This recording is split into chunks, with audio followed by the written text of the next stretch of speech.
Hey guys, what's up? Welcome back to iTouch App Reviewers. In this video, I have a ton of news stories to go over. There have been so many news stories posted today based on the iPhone 8, iOS 11.0.1, and other things. So let's get right into this. The first thing I want to go over is that Apple confirms a fix for a static noise that is coming from the iPhone 8 earpiece, which is pretty bad. I haven't actually heard of this, but apparently it was a pretty big problem for those that bought an iPhone 8. I did not, but apparently it's a high-pitched crackle like audio pop that happens in the earpiece, top speaker intermittently during calls. Some calls are fine and others crackle, so it's kind of hit and miss, but Apple said they know about it and they're fixing it, so that's good. Apple Watch Series 3 LTE model shipping earlier than expected. That's great, but most of you guys probably didn't get that. iOS 11 installed on 25% of devices at 1 week after launch, which is pretty decent, much better than any Android phone or anything like that, but a lot of people have been reporting issues with iOS 11, and I think a lot of people are mad at it for dropping support for 32-bit apps, but that's that. Don't really care about that story. This one is the big one for the day. Apple released iOS 11.0.1, which contained a fix for the Exchange email bug, which was huge and affecting tons of people, especially in the workplace. If you guys use Exchange, Outlook, email, basically it wouldn't work right on your iPhone if you were on iOS 11. Huge issue, especially for businesses. So there was a big uproar on this, and they got this update out pretty quickly, about a week. So not too bad. And it was a big update too. It was like 200 and something, maybe 280 megabytes on my iPhone 7. Nothing outwardly changed though. It was all under the hood. So 280 megabytes worth of under the hood changes is big. So good job, Apple, for getting that out in a week. Props to them for that. But again, these things probably should have been ironed out in the first version, but nonetheless, still good on them.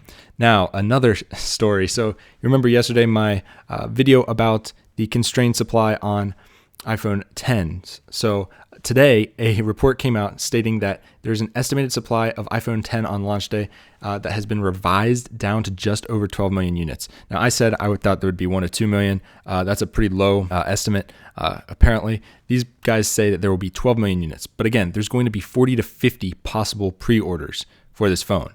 So yeah, and think of how long they've had to start building these. Now, I know they're not at peak production yet, but when they do hit peak production, they're going to be making a lot more than this. So don't worry too much, but worry just a little. If you guys don't get your pre-order in, you're going to be screwed. So if you're kind of on the edge about this, maybe you're 51% yes, 49% no, really think about it. You might want to really consider pre-ordering this if you want it soon. So if you don't, you're probably going to be waiting a long time. So 2 executives working for iPhone suppliers told Nikkei Asian Review that 3D sensor part makers are still struggling to reach a satisfactory level of output and to boost their yield rate. This rate measures the number of usable, saleable units from a batch of components or final products produced. A low yield rate is likely to hurt a company's margins and bottom line.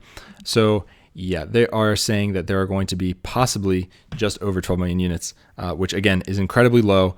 So again, if you want this thing anytime soon, you might want to pre-order it. Next up, a pretty big story here. The iPhone 10 comes with a 2700 milliamp hour battery and 3 gigs of RAM. We kind of knew about the 3 gigs of RAM. The 2700 milliamp hour battery is good news because this is slightly bigger than the iPhone 8, and the iPhone 8 is only believed to have an 1800 milliamp hour battery. So this is over or approximately 1000 milliamp hours more than the iPhone 8. However, the problem with this is that, first of all, the iPhone 8 and 8 Plus both have smaller batteries than their respective iPhone 7 and 7 Plus. So Apple's just taking away battery here slowly over time and hoping people don't realize. But the iPhone 10 or iPhone X has a 2700 milliamp hour battery in a relatively similar form factor. So here's my crazy conspiracy theory here.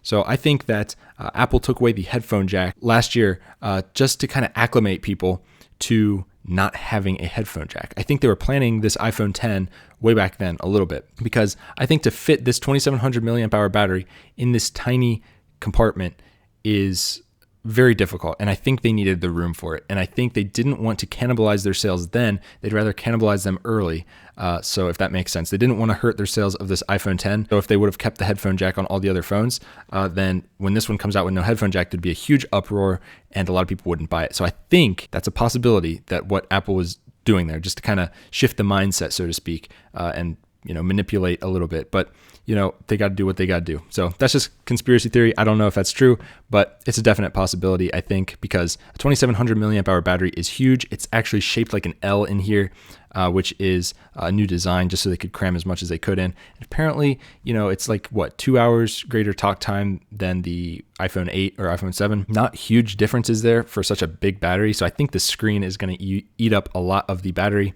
And of course, that Face ID stuff is probably going to kill the battery as well. So cool nonetheless.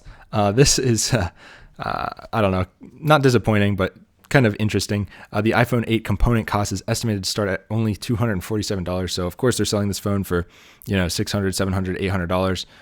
And yeah, it's only costing them $247. But you have to remember, that's not necessarily everything. That's just the components. So there's research and development and all that stuff, which you can argue is old because this is a 4-year-old design phone basically. So I don't know, but $247 for a, $700 profit margin, that's decent, but it's not huge. I mean, I don't know, it could be bigger. So I'll be interested to see what the iPhone X's estimated cost is. If I had to take a guess, I would say between $350 and $400. That's just my guess, but we'll have to see on that. So I think their profit margin on the iPhone X is actually going to be a lot more than the iPhone 8, but we shall see if that's true or not. And then one more quick little story here. The iPhone 8 teardowns reveal advanced modems likely selected for power improvement. So there are 2 different modems that are shipping in the different phones. One is obviously for the CDMA network. That includes the bands of T-Mobile and AT&T. And then the other ones is actually an Intel modem, and that one does the AT&T and T-Mobile. So they're a little bit different. I believe, in my opinion, just from looking over this, I'm not an expert on this, but it looks like the CDMA, the Qualcomm one, which is in the CDMA ones, the Verizon ones, whatever, that one's a little bit better, but I'm not for sure on that. I'm not a modem expert by any means, so take that how you will. But yeah, if you are looking for one, try to get an unlocked one, I would say, just so that you can put it on any carrier that you want. And yeah, so that's all I got for today. That was a ton of news stories. Hopefully I can get this thing up as soon as possible before it's too late at night, because I'm trying to render my videos in 4K now for you guys. Be sure to hit that subscribe button and hit that little bell icon so you guys get notified every time I drop a new video and you don't miss any, because I've got a lot more iPhone X videos coming up for you guys. And that's all I got for this one. So hit it with a thumbs up, subscribe, and I will see you guys in the next one. Peace.